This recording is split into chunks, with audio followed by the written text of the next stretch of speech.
ପିଲାମାନେ ସମସ୍ତଙ୍କୁ ବହୁତ ବହୁତ ଶୁଭେଚ୍ଛା ସହିତ ଆଜିର ଏହି ଅଣୁଜୀବମାନଙ୍କର ଅଦୃଶ୍ୟ ଜଗତକୁ ସ୍ୱାଗତ। ପିଲାମାନେ ଆମେ ପୂର୍ବ ପାଠରେ ଅଣୁଜୀବ ସହିତ ଆମର ସମ୍ପର୍କ ବିଷୟରେ ଆଲୋଚନା କରିଥିଲେ ଏବଂ ଆଲୋଚନା ମାଧ୍ୟମରେ ଜାଣିଲେ ଯେ ଅଣୁଜୀବ ଗୁଡ଼ିକ ଆମର ଜାଣତରେ ଓ ଅଜାଣତରେ ଆମର ଖାଦ୍ୟ ପ୍ରସ୍ତୁତି, ଔଷଧ ପ୍ରସ୍ତୁତି ଓ ମୃତ୍ତିକାର ଉର୍ବରତା ବଢ଼ାଇବା ଇତ୍ୟାଦି କେତେକ କାମ କରିବାରେ ସାହାଯ୍ୟ କରିଥାନ୍ତି। କିନ୍ତୁ ଆମେ ଦେଖିପାରୁନାହିଁ। କେବଳ ଅଣୁଜୀବମାନଙ୍କ ଦ୍ୱାରା ହେଉଥିବା କାମର ଫଳାଫଳକୁ ଦେଖିପାରନ୍ତି।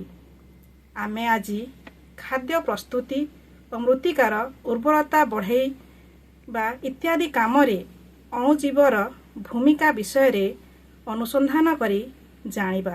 ତେବେ ଚାଲ ଅଣୁଜୀବର ଭୂମିକା ବିଷୟରେ ଅନୁସନ୍ଧାନ କରିବା ପୂର୍ବରୁ ଅଣୁଜୀବ ସମ୍ପର୍କିତ କିଛି ତଥ୍ୟଗୁଡ଼ିକୁ ମନେ ପକାଇବା।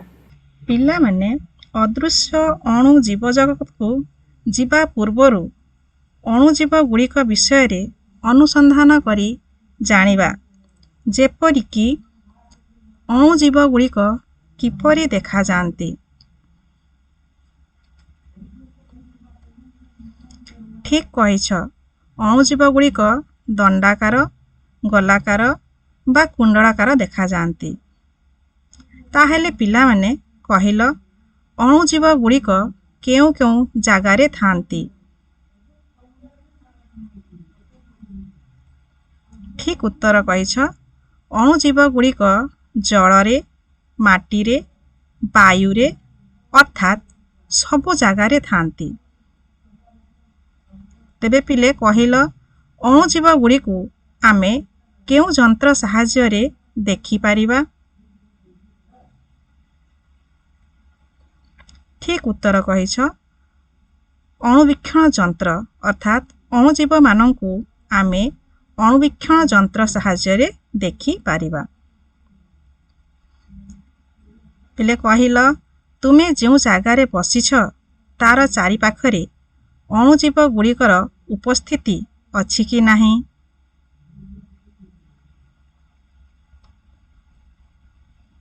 ଠିକ୍ କହିଛ, ହଁ, ନିଶ୍ଚୟ ଅଛି।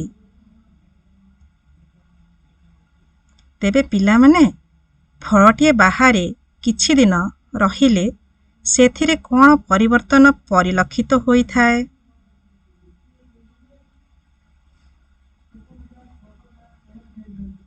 ଠିକ୍ କହିଛ, ଫଳଟି ପଚି ଯାଇଥାଏ ଓ ତା ଉପରେ ଫିମ୍ପି ଲାଗିଯାଇଥାଏ।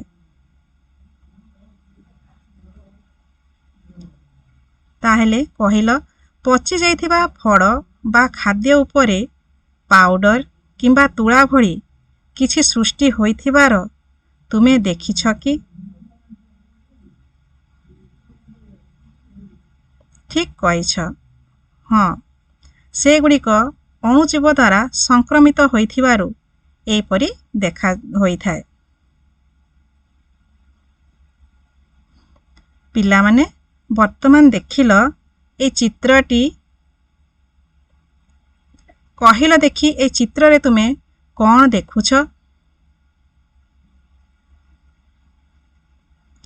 ଠିକ୍ କହିଛ, ଏହା ଅଣୁଜୀବ ଦ୍ୱାରା ସଂକ୍ରମିତ ଏକ ଫଳର ଚିତ୍ର।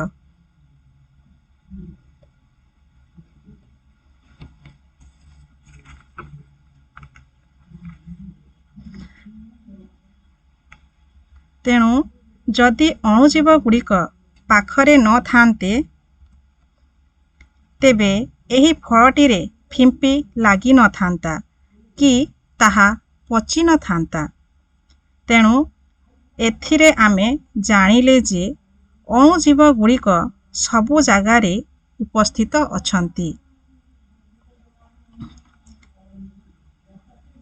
एबे पिले कहिल तुमे आचार खाया को भल पाओ कि?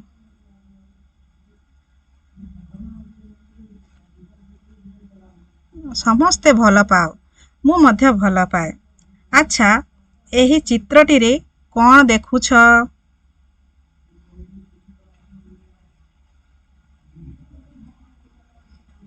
ठीक कहल, एहा गोटे आचार रखा जाइथिबा एक पात्र रो चित्र अटे। ताहले पिले कहिल आचार केबे खराब होबार देखिछ कि?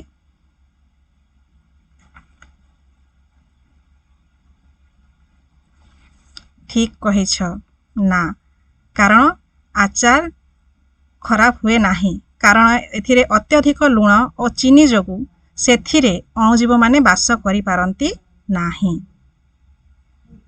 पिले देखिल ए चित्रटी काहार चित्र अटे? ठीक कहिछ, एहा दही थिबा एक पात्र रो चित्र अटे। ताहले पिला माने कहि परिबो दही बनैबारे किए सहाय्य करिथाए?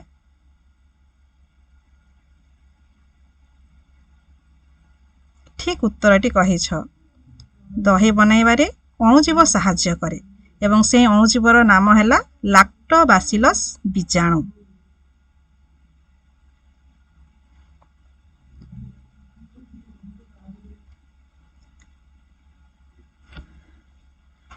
पुणी कहिल पिले तमे समस्ते पारुटी खाइथिबो।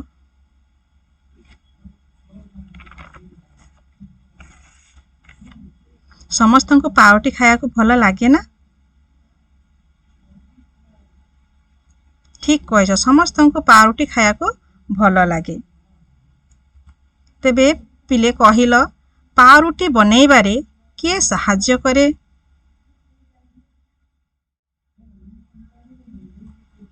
ठीक उत्तरटी कहिछ, पारुटी बनैबारे मध्य एक प्रकार अणुजीव सहाय्य करिथाए, जाहाकू आमे कहुछे ईस्ट।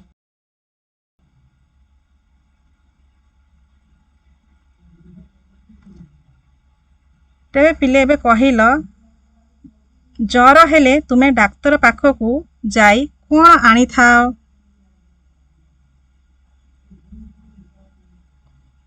ठीक कहिछ, औषध बा मेडिसिन आनी थाओ।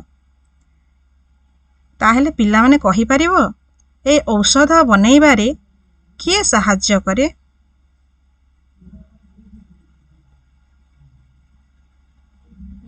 ठीक उत्तर कहिछ, औषध बनैबारे अणुजीव सहाय्य करे एवं से अणुजीवर नाम होछि पेनिसिलियम।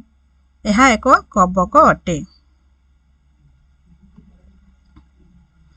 तेणु आमे जानिले जो अणुजीव आमर उपकार रे आसी थाए ताकू आमे उपकारी अणुजीव बोली कहि थाउ।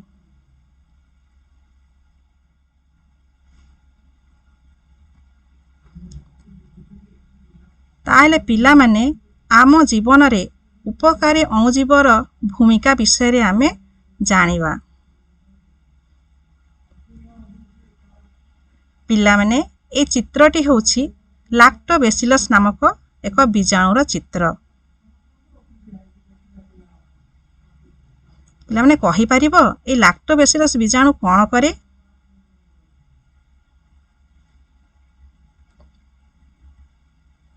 ठीक कहिछ, ए लैक्टोबैसिलस बीजाणुटी दही प्रस्तुतिकरण रे सहाय्य करे। ताहेले ए लैक्टोबैसिलस बीजाणु दही प्रस्तुतिकरण रे किपरि सहाय्य करे?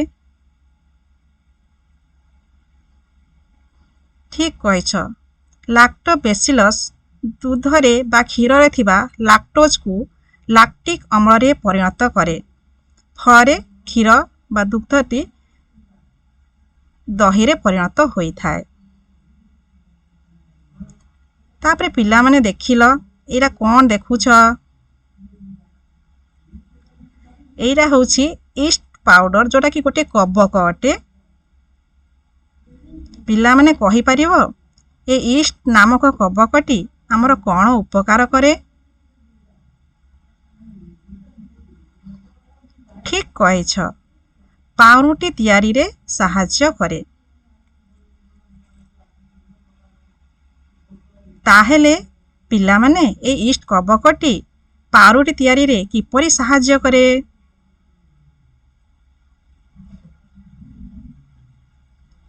ଠିକ୍ କହିଛ। ମଇଦାରେ ଥିବା ଇଷ୍ଟ ଚିନିକୁ ଭାଙ୍ଗି ଅଙ୍ଗାରକାମ୍ଳ ଗ୍ୟାସ୍ ନିର୍ଗତ କରେ, ଯାହା ମଇଦାକୁ ନରମ ଓ ହାଲୁକା କରିଥାଏ।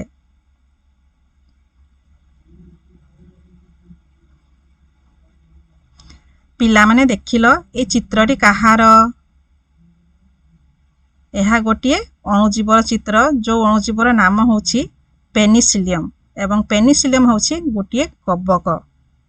ପିଲାମାନେ କହିପାରିବ କି এই ପେନିସିଲିୟମ୍ କବକଟି ଆମର କିପରି ଉପକାର କରିଥାଏ? ଠିକ୍ ଉତ୍ତରଟି କହିଛ। ଔଷଧ ତିଆରିରେ ବ୍ୟବହାର କରାଯାଏ। ତାହେଲେ এই ପେନିସିଲିୟମ୍ରୁ କିପରି ଔଷଧ ପ୍ରସ୍ତୁତ କରାଯାଏ? ପେନିସିଲିୟମ୍ରୁ ଉତ୍ପାଦିତ ପେନିସିଲିନ୍କୁ ସଂଗ୍ରହ କରି ଓ ଶୁଦ୍ଧ କରି ଔଷଧ ପ୍ରସ୍ତୁତ କରାଯାଏ। ପିଲାମାନେ ଦେଖିଲ এই ଚିତ୍ରଟି କାହାର? ଠିକ୍ ଉତ୍ତରଟି କହିଛ। এই ଚିତ୍ରଟି ହେଉଛି ଆଜାଟୋବ୍ୟାକ୍ଟର ନାମକ ବୀଜାଣୁର ଚିତ୍ର। ତାହେଲେ এই ଆଜାଟୋବ୍ୟାକ୍ଟର ବୀଜାଣୁ ଆମକୁ କିପରି ସାହାଯ୍ୟ କରିଥାଏ?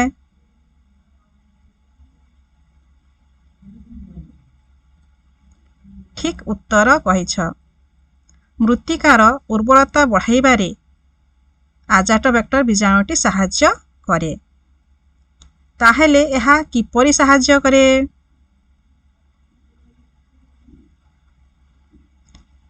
ଆଜାଟୋବ୍ୟାକ୍ଟର ବାୟୁମଣ୍ଡଳର ଯବକ୍ଷାରଜାନକୁ ଗଛ ପାଇଁ ଉପଯୋଗୀ ରୂପରେ ପରିବର୍ତ୍ତନ କରି ମାଟିର ଉର୍ବରତା ବଢ଼ାଏ।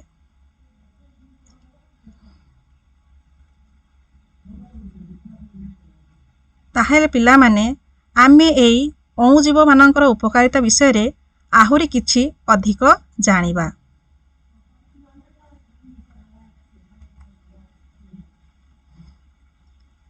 ପିଲାମାନେ ପ୍ରାଣୀ ଓ ଉଦ୍ଭିଦ କୋଷ ପରି ଅଣୁଜୀବଙ୍କ କୋଷଗୁଡ଼ିକ ମଧ୍ୟ କୋଷ ଝିଲ୍ଲି ଦ୍ୱାରା ଆବୃତ ହୋଇଥାଏ।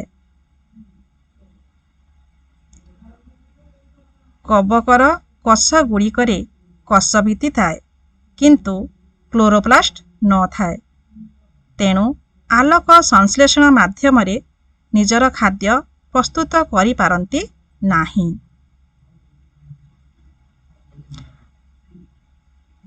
ବୀଜାଣୁର ସୁଗଠିତ ନ୍ୟଷ୍ଟି ଓ ନ୍ୟଷ୍ଟି ଝିଲ୍ଲି ନଥାଏ, ବରଂ ସେମାନଙ୍କର ଏକ ନ୍ୟୁକ୍ଲିୟଏଡ୍ ଥାଏ। ଏହି ବୈଶିଷ୍ଟ୍ୟ ସେମାନଙ୍କୁ ଇଷ୍ଟ, ଆଦି ପ୍ରାଣୀ, ଶୈବାଳ, କବକ, ଉଦ୍ଭିଦ ଏବଂ ପ୍ରାଣୀ କୋଷଠାରୁ ପୃଥକ୍ କରେ। ଅଣୁଜୀବମାନଙ୍କ ମଧ୍ୟରୁ କିଛି ଆମ ଶରୀର ଭିତରେ, ବିଶେଷ କରି ଆମ ଅନ୍ତ୍ରନଳୀରେ ବାସ କରନ୍ତି, ଯେଉଁମାନେ ହଜମ କ୍ରିୟାରେ ସାହାଯ୍ୟ କରନ୍ତି।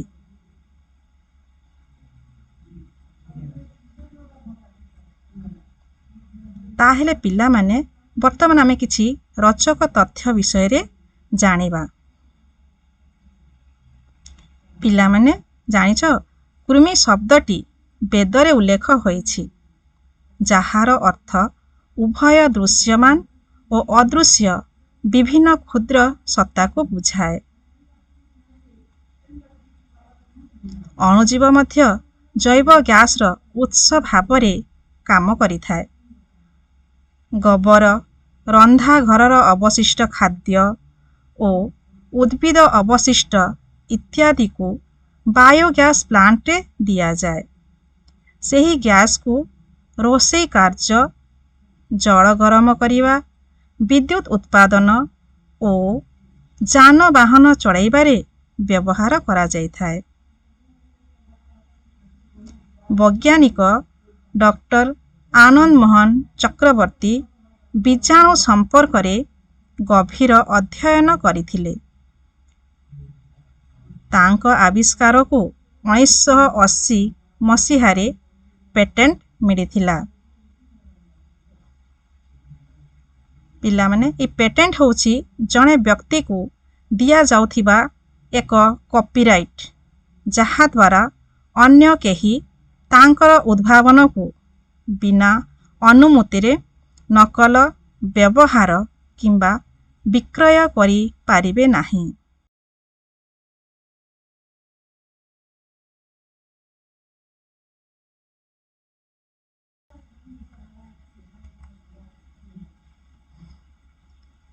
ପିଲାମାନେ, ପ୍ରାଣୀ ଓ ଉଦ୍ଭିଦ କୋଷ ପରି ଅଣୁଜୀବଙ୍କ କୋଷଗୁଡ଼ିକ ମଧ୍ୟ କୋଷ ଝିଲ୍ଲି ଦ୍ୱାରା ଆବୃତ ହୋଇଥାଏ।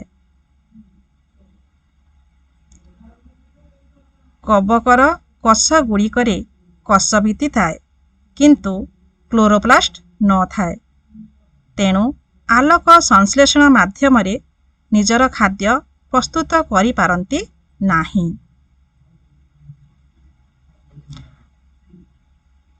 ବୀଜାଣୁର ସୁଗଠିତ ନ୍ୟଷ୍ଟି ଓ ନ୍ୟଷ୍ଟି ଝିଲ୍ଲି ନଥାଏ, ବରଂ ସେମାନଙ୍କର ଏକ ନ୍ୟୁକ୍ଲିୟଏଡ୍ ଥାଏ। ଏହି ବୈଶିଷ୍ଟ୍ୟ ସେମାନଙ୍କୁ ଇଷ୍ଟ, ଆଦି ପ୍ରାଣୀ, ଶୈବାଳ, କବକ, ଉଦ୍ଭିଦ ଏବଂ ପ୍ରାଣୀ କୋଷଠାରୁ ପୃଥକ୍ କରେ। ଅଣୁଜୀବମାନଙ୍କ ମଧ୍ୟରୁ କିଛି ଆମ ଶରୀର ଭିତରେ, ବିଶେଷ କରି ଆମ ଅନ୍ତ୍ରନଳୀରେ ବାସ କରନ୍ତି, ଯେଉଁମାନେ ହଜମ କ୍ରିୟାରେ ସାହାଯ୍ୟ କରନ୍ତି।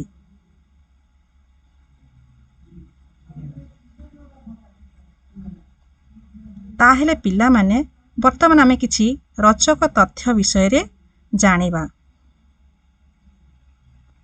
ପିଲାମାନେ, ଜାଣିଛ, କୃମି ଶବ୍ଦଟି ବେଦରେ ଉଲ୍ଲେଖ ହୋଇଛି, ଯାହାର ଅର୍ଥ ଉଭୟ ଦୃଶ୍ୟମାନ ଓ ଅଦୃଶ୍ୟ ବିଭିନ୍ନ କ୍ଷୁଦ୍ର ସତ୍ତାକୁ ବୁଝାଏ। ଅଣୁଜୀବ ମଧ୍ୟ ଜୈବ ଗ୍ୟାସର ଉତ୍ସ ଭାବରେ କାମ କରିଥାଏ। ଗୋବର, ରନ୍ଧା ଘରର ଅବଶିଷ୍ଟ ଖାଦ୍ୟ ଓ ଉଦ୍ଭିଦ ଅବଶିଷ୍ଟ ଇତ୍ୟାଦିକୁ ବାୟୋଗ୍ୟାସ ପ୍ଲାଣ୍ଟରେ ଦିଆଯାଏ। ସେହି ଗ୍ୟାସକୁ ରୋଷେଇ କାର୍ଯ୍ୟ, ଜଳ ଗରମ କରିବା, ବିଦ୍ୟୁତ୍ ଉତ୍ପାଦନ ଓ ଯାନବାହନ ଚଳାଇବାରେ ବ୍ୟବହାର କରାଯାଇଥାଏ। ବୈଜ୍ଞାନିକ ଡକ୍ଟର ଆନନ୍ଦ ମୋହନ ଚକ୍ରବର୍ତ୍ତୀ ବୀଜାଣୁ ସମ୍ପର୍କରେ ଗଭୀର ଅଧ୍ୟୟନ କରିଥିଲେ। ତାଙ୍କ ଆବିଷ୍କାରକୁ 1980 ମସିହାରେ ପେଟେଣ୍ଟ ମିଳିଥିଲା। ପିଲାମାନେ, ଏ ପେଟେଣ୍ଟ ହେଉଛି ଜଣେ ବ୍ୟକ୍ତିକୁ ଦିଆଯାଉଥିବା ଏକ କପିରାଇଟ୍, ଯାହାଦ୍ୱାରା ଅନ୍ୟ କେହି ତାଙ୍କର ଉଦ୍ଭାବନକୁ ବିନା ଅନୁମତିରେ ନକଲ, ବ୍ୟବହାର କିମ୍ବା ବିକ୍ରୟ କରିପାରିବେ ନାହିଁ। ମୋ ଆଇ କାର୍ଡ ଦେଇନି, ଚଳିବ ତ? ଚଳିବ। ଭୁଲି ଗଲି, ମ୍ୟାଡ଼ାମ ଦେଇକି ପଠେଇଛନ୍ତି। ଲଗେଇଦେବି କି? ନା ନା ନା, ଥାଉ। ହଉ, ଚାଲନ୍ତୁ କୁହ। ଷ୍ଟାର୍ଟ।